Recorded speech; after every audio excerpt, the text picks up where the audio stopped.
जय हिंद साथियों आज की इस वीडियो में मैं आपको बताने वाला हूँ कक्षा 12 नागरिक शास्त्र के महत्वपूर्ण प्रश्न। आपका प्रश्न नंबर यह 1 रहेगा और 2025 बोर्ड एग्ज़ाम के लिए रहेगा। क्या है? Class 12 the civics important question answer. आपका जो महत्वपूर्ण प्रश्न और उत्तर है उसको मैं बताऊंगा। आपका किस लिए रहेगा? UP board exam 2025। क्या है? यूपी बोर्ड एग्ज़ाम 2025 के लिए। तो अगर इस वीडियो को शुरू करने से पहले अगर आप हमारे चैनल पर नए हैं तो चैनल को सब्सक्राइब कर दीजिए।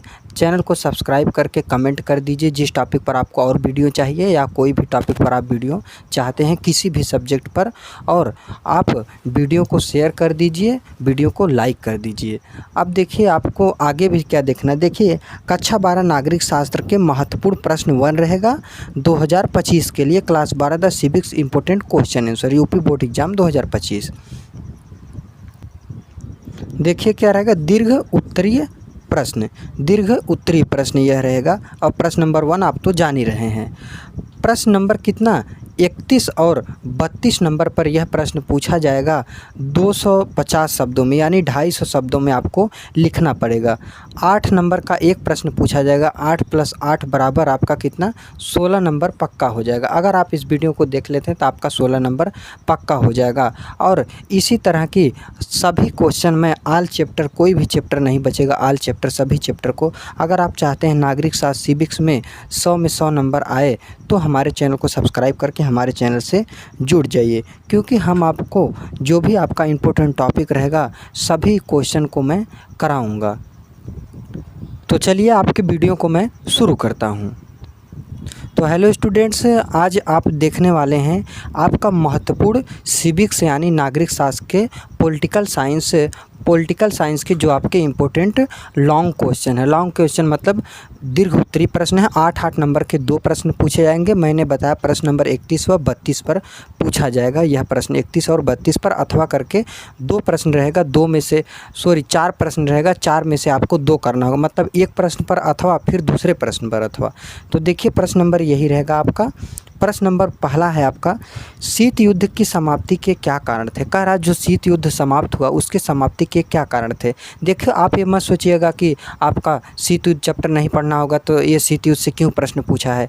देखिए यह दूसरे चैप्टर में भी प्रश्न पूछता है। पहला चैप्टर दूसरा चैप्टर जरूरी होता है पढ़ना। अगर आप पहले को पढ़ेंगे तभी आपको दूसरा अच्छी तरह से समझ में आएगा।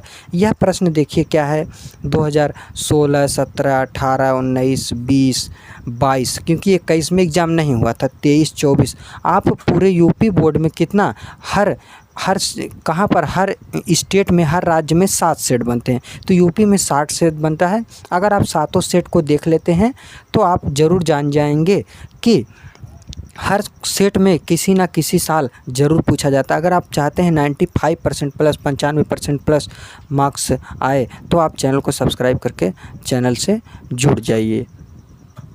आपका यही प्रश्न है, शीत युद्ध के समाप्ति के क्या कारण थे? तो चलिए आपके आंसर को मैं बताना शुरू करता हूँ। थोड़ा से मैं आपको पीछे का बैकग्राउंड बता देता हूँ। यह आपके प्रश्न के अनुसार क्या डाला गया है, क्या पूछा था क्वेश्चन, शीत युद्ध की समाप्ति के कारण। तो आपको यह उत्तर लिख देना वहाँ पर उत्तर नहीं लिखना होता, लेकिन मैं उत्तर यहाँ पर लिखा हूँ इसीलिए आपको देना हूँ। आपको कॉपी में ऐसे लिखना है। बाकी जब बोर्ड एग्जाम में जाएंगे आपको कॉपी कैसे लिखना है उस टॉपिक पर भी वीडियो मैं आपके लिए लाऊंगा। तो आपको हेडिंग डालना है शीत युद्ध के समाप्ति के कारण, क्योंकि यही क्वेश्चन पूछा है। 2 ऐसे बनाना, फिर ऐसे खींच देना है और 2 अंडरलाइन करना। अंडरलाइन मतलब यही आपको अंडरलाइन कर देना है, 2 लाइन खींच देना ताकि देखने में आपको ऐसे इसी तरह से अच्छा लगे। यहाँ देखिए थोड़ा सा गलती हो गया था, लेकिन यहाँ पर ऐसे आपको अच्छा लगे। तो थोड़ा से मैं शीत युद्ध के बारे में आपको बता दूँ। देखिए कब 1914 से 1918 तक आपका प्रथम विश्व युद्ध चला। फिर 1939 से लेकर 1939 से लेकर 1945 तक क्या चला? द्वितीय विश्व युद्ध चला। अब जब द्वितीय विश्व युद्ध समाप्त हुआ तो 1945 में ही एक युद्ध शुरू हुआ। क्या युद्ध शुरू हुआ? शीत युद्ध। 1945 से लेकर 1991 तक चला। किसके बीच हुआ? अमेरिका और सोवियत संघ, यानी अमेरिका और सोवियत संघ मतलब रूस के साथ। तो अमेरिका अपने आप को क्या समझ रहा था कि मैं बहुत शक्तिशाली हूँ, मुझसे बहुत शक्तिशाली हूँ और मुझसे कोई भी बड़ा नहीं है, मुझसे कोई भी आगे नहीं है इस पूरे विश्व में, पूरे वर्ल्ड में। मैं ही एक ऐसा देश हूँ जो सबसे बड़ा हूँ, सबसे आगे हूँ। लेकिन यही विचार वह रख रहा था, कौन? सोवियत संघ यानी रूस कह रहा था कि नहीं मैं हूँ। तो दोनों के बीच युद्ध हुआ। तो देखिए ऐसा नहीं हुआ कि औजार लेकर, वहाँ पर हथियार लेकर युद्ध हुए, बंदूक ये सब, तो ऐसा नहीं। विचारों का युद्ध मतलब जान लीजिए जैसे एक पड़ोसी दूसरे पड़ोसी को देखकर जलता है, अंदर अंदर देखकर जलता है, कब पा जाए, कब मार दे, कब क्या कर दें। उसी तरह से क्या हुआ, एक दो देश के बीच हुआ, अमेरिका और सोवियत संघ। सोवियत संघ जिसे रूस या यूएसएसआर इंग्लिश में कहा जाता है और अमेरिका को यूएसए अंग्रेजी में कहा जाता है। तो दोनों के बीच क्या हुए, युद्ध हुए। उसमें क्या हुई, 1991 में सोवियत संघ की हार हुई और अमेरिका की जीत हुई। तो पूरे विश्व में अमेरिका का वर्चस्व था। जब उसीलिए दो ध्रुवीयता का अंत पढ़ा जाता है, क्योंकि दो ध्रुवीयता का अंत इसलिए हुआ, एक ध्रुवीय अंत हो, एक दो ध्रुवीयता थे, एक था रूस और एक था अमेरिका। तो जब अमेरिका का अंत हो गया, रूस का अंत हो गया तो अमेरिका बचा, तो पूरा विश्व क्या एक ध्रुवी बन गया, क्योंकि एक ध्रुवी का अंत हो गया। तो देखिए मैं पीछे के बता दिया, अगर ज़्यादा पूरा टॉपिक बताने लगूंगा तो आपका भी समय बर्बाद होगा। तो चलिए मैं शुरुआत करता हूँ। उत्तर आपको ऐसे कर देना है, उसके बाद शीत युद्ध की समाप्ति का कारण हेडिंग डालना। अब बताना है शीत युद्ध का समाप्ति क्यों हुआ, क्या आखिर कारण था। तो वर्ष 1991 में कई कारणों से सोवियत संघ का विघटन हो गया। कितने कारण, मतलब कई कारण थे, बहुत सारे कारण थे। तो देखिए जिसने शीत युद्ध की समाप्ति को चिन्हित किया, जिसने जो कई कारण थे उन्होंने क्या किया, शीत युद्ध की समाप्ति को चिन्हित किया कि यह समाप्त होगा, क्योंकि दो महाशक्तियों में से एक अब देखिए, अगर आपको राइटिंग में कहीं भी दिक्कत हो रहा, आप नहीं पढ़ पा रहे हैं, तो मैं पढ़ दे रहा हूँ, उसको आप अपने राइटिंग के द्वारा लिख लीजिए, अपने कॉपी में लिख लीजिए, ताकि आपको राइटिंग से भी कोई समस्या ना हो। और आप पूरे यूट्यूब पर जाकर देख लीजिए, कोई इस तरह से लिख कर, वो भी लॉन्ग क्वेश्चन नहीं बताएगा, शॉर्ट क्वेश्चन। देखिए मैं आपको लॉन्ग क्वेश्चन पहले क्यों बता रहा हूँ, क्योंकि रुकिए मैं आपको बताता हूँ आगे। पहले आप इस क्वेश्चन को, पहले आप इस हेडिंग को पढ़ लीजिए, उसके बाद अब चिन्हित किया, क्योंकि दो महाशक्तियों में से एक इसके बाद क्या है, देखिए यही था आपका, क्योंकि दो महाशक्तियों में से एक अब क्या है, कमज़ोर पड़ गया था। दो महाशक्तियों में से एक कमज़ोर पड़ गया था, कौन? अमेरिका से कमज़ोर पड़ गया सोवियत संघ यानी रूस। सोवियत संघ के विघटन के प्रमुख कारण निम्न प्रकार है। सोवियत संघ के विघटन के जो कारण हैं निम्न प्रकार हैं। तो आप इस हेडिंग को समझिए। तो अब मेरा देखिए, मैं आपको लॉन्ग क्वेश्चन क्यों करा रहा हूँ पहले, यानी दीर्घ उत्तरी प्रश्न या विस्तृत उत्तरी प्रश्न क्यों करा रहा हूँ, क्योंकि आपका देखिए जो अगर आप दीर्घ उत्तरी प्रश्न पढ़ लेते हैं तो लघु उत्तरी फर्स्ट और लघु उत्तरी सेकेंड भी आपका कंप्लीट हो जाएगा, फिर अति लघु उत्तरी भी कंप्लीट है, क्योंकि इससे कम ही शब्दों में उन सभी को लिखना होता है। और देखिए आपका बहुविकल्पी भी यहाँ से कंप्लीट होगा। देखिए जैसे मैं आपको बताया, प्रथम विश्व युद्ध, द्वितीय विश्व युद्ध, सोवियत संघ का विघटन कब हुआ और शीत युद्ध शुरू कब हुआ, शीत युद्ध का समाप्ति कब हुआ और किसके किसके बीच हुआ था, अमेरिका और रूस के बीच हुआ था। तो मैं सभी चीज़ को तो यहीं पर कई क्वेश्चन करा दिया। तो चलिए अब आपको अगला क्या है, जो सोवियत संघ के विघटन उसके प्रमुख कारण निम्न प्रकार हैं। अब देखिए कौन कौन सा कारण है। तो देखिए पहला नंबर कारण क्या है, सैन्य कारण। सैन्य कारण मतलब सैन्य मतलब शक्ति, कारण मतलब तो आप जान रहे हैं सैन्य, कारण मतलब सैन्य हो सकता है कमज़ोर पड़ गया, सैन्य कारण। तो अंतरिक्ष और हथियारों की प्रतिस्पर्धा में सैन्य आवश्यकताओं को पूरा करने में सोवियत संघ के संसाधनों का बड़ा नुकसान हुआ। जो मतलब अंतरिक्ष और हथियारों की प्रतिस्पर्धा में, मतलब इन सभी को जुटाने में क्या हुई, उसकी आवश्यकता कम पड़ गई, उसका सोवियत संघ के संसाधनों का बड़ा नुकसान हुआ और वह आवश्यकताओं को, जो उसके मिले जुले जो उसके हथियार थे, अंतरिक्ष और हथियारों की जो प्रतिस्पर्धा में सैन्य आवश्यकताओं को, इन सभी में क्या था, जैसे अंतरिक्ष हथियारों और प्रतिस्पर्धा में, इन सभी में क्या हुआ, सैन्य आवश्यकताओं को पूरा करने में सोवियत संघ क्या रहा, असफल रहा। मतलब संसाधनों का बड़ा नुकसान हो गया और यह क्या कर पाया, उस आवश्यकता को पूरा नहीं कर पाया। इसलिए क्या हुआ, सैन्य कारण इसका कमज़ोर पड़ गया, इसलिए यह हार गया सोवियत संघ यानी रूस। तो चलिए अब आपको अगला क्या लिखना है। अब देखिए ठीक उसी में आपको दूसरा हेडिंग क्या लिखना है, दूसरे पर मिखाइल गोर्बाचेव की नीतियाँ। क्या है, मिखाइल गोर्बाचेव की नीतियाँ। एक थे मिखाइल गोर्बाचेव, यह क्या थे, रूस के राष्ट्रपति थे। तो इनकी कुछ नीतियाँ थी, मिखाइल गोर्बाचेव की कुछ नीतियाँ थी। नीतियाँ मतलब उनका कुछ विचार था, उनका कुछ कहना था कि आखिर मतलब सोवियत संघ का कारण क्या था। कुछ इन्होंने भी हो सकता है गलती की होंगी। तो देखिए उनका क्या विचार था, उनका क्या नीतियाँ थी। पहला उनका नीति है, आप इसको रोमन गिनती में, यानी जैसे मान लीजिए कि आप इसको यहाँ पर बता, जैसे आप 1 डालते हैं, फिर उसके बाद 2 हो गया, फिर ऐसे 3 हो गया, इसी तरह से आप रोमन गिनती में लिख लेंगे। इनकी नीतियाँ को रोमन गिनती में आप लिख लेंगे यहाँ से। तो पहला इनकी नीतियाँ क्या थी, मृत प्राय होती सोवियत अर्थव्यवस्था में सुधार के लिए गोर्बाचेव ने क्या कि किस लिए, सोवियत अर्थव्यवस्था में सुधार के लिए गोर्बाचेव ने क्या किया, ग्लासनोस्त का अर्थ क्या होता है, खुलेपने मतलब खुलापन एक तरह से, ग्लासनोस्त। और पेरेस्ट्रोइका का अर्थ क्या होता है, पुनर्निर्माण नीतियों को अपनाया। इन्होंने क्या, पेरेस्ट्रोइका और क्या ग्लासनोस्त और पेरेस्ट्रोइका नामक नीतियां अपनाया। किसने, मिखाइल गोर्बाचेव ने। तो आपको यह ध्यान रखना है कि पेरेस्ट्रोइका और ग्लासनोस्त की नीतियां किसने अपनाया, मिखाइल गोर्बाचेव ने। और दूसरा देखिए क्या है, दूसरा उन्होंने क्या कहा, ग्लासनोस्त का उद्देश्य राजनीतिक परिदृश्य का उदारीकरण था। परिदृश्य क्या है, जो ग्लासनोस्त है उसका अर्थ, उसका उद्देश्य, एक तरह से उद्देश्य उसका क्या था कि जो राजनीतिक परिदृश्य है उसका उदारीकरण किया जाए। जैसे उदारवादी एक तरह से होता है, तो उदारवादी मतलब पुराने विचारधाराएं, पुराने विचार जो पहले के विचार चले हैं, तो उदारीकरण। तो अगर आपको कोई शब्द नहीं आ रहा है जैसे उदारीकरण, तो आप कमेंट कर दीजिए। कोई शब्द नहीं आ रहा है, कोई भी शब्द इसमें से ना है, गूगल पर सर्च कर लीजिए, आप समझ जाएंगे। देखिए जो आपका उदारीकरण का अर्थ है, इसका अर्थ क्या होता है, इसका अर्थ यह होता है कि जैसे मान लीजिए कि आर्थिक गतिविधियां हैं, व्यापार है, व्यावसायिक परिचालन है, सरकारी विनियमनों, क्या है, सरकारी विनियमन है किसी तरह का, या प्रतिबंध है, या कोई प्रतिबंध हो उसको कम करना या हटाना, यही क्या होता है उदारीकरण। मतलब आप समझिए आर्थिक गतिविधियाँ, पैसे संबंधित, व्यापार से संबंधित जो चीज़ें किया जाता है, क्योंकि युद्ध में तो इन सभी चीज़ों का ज़रूरत पड़ता है। तो आपका यह हो गया दूसरा नीति किसका, मिखाइल गोर्बाचेव का। तो आप देख लीजिए अगला तीसरा नीति। तो देखिए 2 नीतियाँ आपने जान लिया। अब तीसरा नीति आपको क्या लिखना है, तीसरा नीति है इनका, पेरेस्ट्रोइका का उद्देश्य सरकार द्वारा संचालित उद्योगों के स्थान पर अर्ध मुक्त बाजार नीतियों को प्रस्तुत करना। मतलब इसका क्या था, पेरेस्ट्रोइका को उन्होंने इसलिए लाया था क्योंकि जो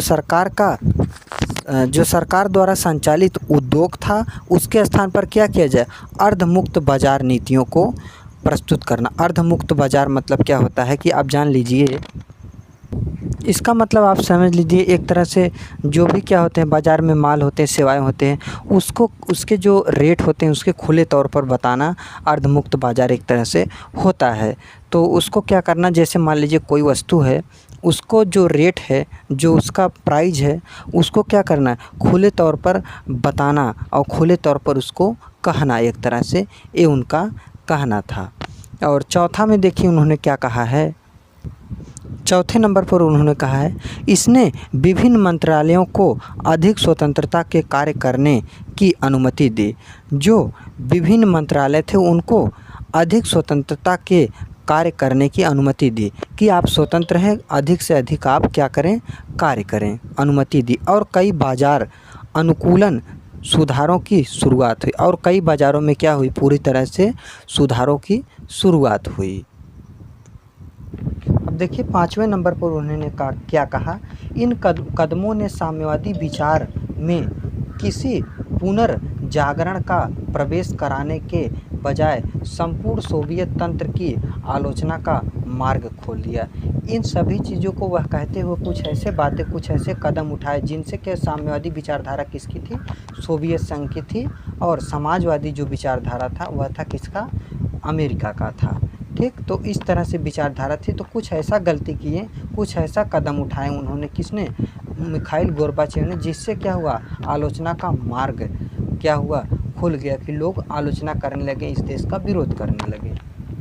अब देखिए 6 नंबर पर उनकी क्या नीतियाँ थी। देखिए अगर मैं प्रत्येक प्रश्न को समझाकर आपको बताने लगा तो शायद आपका कंप्लीट कम हो पाएगा, इसलिए छोटे मोटे तौर पर मैं आपको क्या करता हूँ, समझाता जा रहा हूँ। जो आपको समझना है वो आप समझ लीजिए, गूगल से आप सर्च करके समझ लीजिए। जो आपको टॉपिक ना समझ में आए, जो आपको शब्द ना समझ में आए, बाकी अगर मैं सभी शब्दों को लेकर चलूँगा तो एक तरह से चैप्टर पढ़ाना हो जाएगा, तो ये ऐसा नहीं आपका कंप्लीट। इसीलिए मुझे क्या करना है, सभी सब्जेक्टों को और बहुत प्रश्न कंप्लीट कराना है, उसी में आपका इंग्लिश भी कराना है। तो छठवां आपका है, राज्य ने मीडिया और सार्वजनिक क्षेत्र दोनों के ऊपर अपना नियंत्रण खो दिया। जो राज्य है मतलब सरकार है, राज्य मतलब यहाँ पर सरकार समझिए, जो मीडिया है और सार्वजनिक क्षेत्र मतलब क्या होता है, जो सबके लिए हो, जो सरकार का हो, उसके उन दोनों के ऊपर अपना नियंत्रण खो दिया। उन्होंने अपना नियंत्रण खो दिया, उनके बस में नहीं रहा, तथा पूरे सोवियत संघ में लोकतांत्रिक सुधार आंदोलन ने गति पकड़ ली। और सोवियत संघ के जो लोग थे उन्होंने क्या आंदोलन किया कि लोकतांत्रिक सुधार गति पकड़ ली। लोकतांत्रिक मतलब एक तरह से लोकतंत्र, जो चुनाव होता है, लोकतांत्रिक जो चुनाव होता है उसमें क्या कीजिए, सुधार किया जाए। बहुत सारे आंदोलन करना शुरू कर दिए, किसने, जो जनता थे। अब 7वां नंबर टॉपिक आपका है, इसके साथ ही क्या है, बदहाल होती अर्थव्यवस्था। बदहाल मतलब बिगड़ती हुई अर्थव्यवस्था जो है, अर्थव्यवस्था बदहाल होती हुई अर्थव्यवस्था, गरीबी, बेरोजगारी। गरीबी मतलब जो गरीब है, अर्थव्यवस्था मतलब देश की कैसी अर्थव्यवस्था, किस तरह से देश चल रहा है, क्या वहाँ पर व्यवस्थाएं हैं। अर्थव्यवस्था पैसे संबंधित, अर्थव्यवस्था मतलब जो सभी व्यवस्थाएं देश में चलती हैं, जैसे बाज़ार की व्यवस्था, कई तरह की व्यवस्था। गरीबी मतलब गरीब। बेरोजगारी मतलब क्या हुआ, नौकरी वोकरी नहीं मिलता था और कमाने का जो साधन था वह कम होता गया। बेरोजगारी आदि के कारण जनता में असंतोष बढ़ रहा था। जनता में असंतोष मतलब किसी तरह का संतोष नहीं था, जनता में गुस्सा, असंतोष बढ़ रहा था कि इसके ऊपर विश्वास नहीं, असंतोष बढ़ रहा था, उनको विश्वास नहीं था। और वे पश्चिमी विचारधारा एवं जीवन शैली की ओर आकर्षित होते रहे थे, और वह पश्चिमी विचारधारा को देखे और उसी के जीवन शैली पर क्या होते गए, आकर्षित होते गए। और यहाँ की जो नीतियाँ थी, जो चलने की व्यवस्थाएं थी, उस पर क्या हुई कि बुरा असर पड़ा और उस पर उन्होंने ध्यान नहीं दिया, जो वहाँ के जनता थे सोवियत संघ के। अब आपको अगली हेडिंग क्या डालना है। अब देखिए 2 हेडिंग हो गया। दूसरे हेडिंग के अंतर्गत मिखाइल गोर्बाचेव की नीतियाँ थी, जिन्होंने 7 नीतियाँ बताई। अब 8वें नंबर पर आपको, मतलब 7 नंबर हो गया। अब आपको 2 हेडिंग के अंतर्गत 7 टॉपिक हुए। अब आपको तीसरी हेडिंग डालना है। तीसरी हेडिंग आपको क्या डालना है, तीसरा हेडिंग है अफ़गानिस्तान का युद्ध। अफ़गानिस्तान का युद्ध हुआ किसमें, इसी में। तो क्या लिखना है, सोवियत, इसके सामने ही देखिए था, जगह नहीं था इसलिए मैं इसको आगे लिया दी। इसको लिखने के बाद डैश या योजक चिन्ह इसे कहते हैं, इसको देने के बाद इसको लिखना है। सोवियत जो है, सोवियत अफ़गान युद्ध कब, 1979 से 1989 सोवियत संघ के विघटन का एक अन्य महत्वपूर्ण कारण था। यह अफ़गान युद्ध कब हुआ था, 1979 से लेकर 1979 तक चला था, और यह सोवियत संघ के विघटन का एक अन्य क्या था, अन्य कारण था, एक महत्वपूर्ण कारण था। कब हुआ था, 1979 से 1989 तक क्या अफ़गान युद्ध महत्वपूर्ण कारण था, क्योंकि इसने सोवियत संघ के आर्थिक और सैन्य संसाधनों को काफ़ी क्षति पहुंचाई थी। जब यह युद्ध हुआ तो उस समय जो सोवियत संघ था, आर्थिक मतलब पैसे से संबंधित और सैन्य मतलब सेना से संबंधित जो संसाधन थे, उसमें काफ़ी क्षति हुई, मतलब बहुत तरह से क्षति हुई, बहुत तरह से नुकसान हुआ, पहुंचाई थी। कौन, जो अफ़गान युद्ध हुआ था। कब, क्योंकि क्या है, सॉरी 1979। तो 1979 में हुआ, क्योंकि 1945 से क्या चला था, 91 तक चला था। तो 91 की पहले की घटना है। तो यह सोवियत संघ पर क्या किया, बुरा असर डाला। किसने, अफ़गान युद्ध ने बहुत क्षति क्या की थी, पहुंचाई थी। अंततः शीत युद्ध की समाप्ति ने अमेरिका की जीत को प्रतिबंधित किया। और क्या था जो शीत युद्ध की, क्या है, अंततः शीत युद्ध की समाप्ति ने क्या किया, अमेरिका की जीत को प्रतिबंधित किया और द्विध्रुवी विश्व व्यवस्था एक ध्रुवी विश्व व्यवस्था में बदल गई। और इन्होंने क्या कहा, अमेरिका ने अपने जीत को प्रतिबंधित किया और अपना जीत मनाया और उन्होंने जीता और विश्व क्या बन गया, पूरा एक ध्रुवी विश्व व्यवस्था में बदल गई। दो ध्रुवी विश्व व्यवस्था जो थी एक ध्रुवी विश्व व्यवस्था में बदल गई। तो देखिए ये रहा आपका क्वेश्चन। तो स्टूडेंट्स ये रहा आपके प्रश्नों का उत्तर। अगर आपको मेरी वीडियो पसंद आए तो मेरे चैनल को सब्सक्राइब ज़रूर कर दीजिए और कमेंट कीजिए, लाइक कीजिए, शेयर कीजिए, ताकि अगर आप हमारे चैनल से जुड़े रहेंगे तो हम कोई भी वीडियो अपलोड करेंगे आप तक मैसेज चला जाएगा और आप हमारे वीडियो को देख सकते हैं। तो देखिए आज मैंने बताया कक्षा 12 नागरिक शास्त्र के महत्वपूर्ण प्रश्न। यह प्रश्न 1 है 2025 बोर्ड एग्जाम के लिए। Class 12 the civics important question answer UP board exam 2025 दीर्घोत्तरी प्रश्न। फर्स्ट है प्रश्न नंबर संख्या 31 व 32 पर यह क्वेश्चन, प्रश्न नंबर संख्या कितने 31 व 32 नंबर पर यह प्रश्न पूछा जाता है। 250 शब्द, मतलब आप या तो क्या कीजिए, 2 पेज या 2.5 पेज अगर आप लिख देते हैं दूरी दूरी बढ़िया से, तब भी आपको क्या दे दिया जाएगा, वहाँ पर पूरा नंबर आपको दे दिया जाएगा, आपका नंबर नहीं काटा जाएगा। तो अगर आप चाहते हैं आपका 100 में 100 आए सिविक्स में और भी सब्जेक्टों में, तो आप हमारे चैनल से जुड़े रहिए। ये आपका रहा प्रश्न, ये आपका रहा। प्रश्नों का उत्तर भी मैं आपको बता दिया अच्छी तरह से, ताकि आप प्रश्न को समझ लें।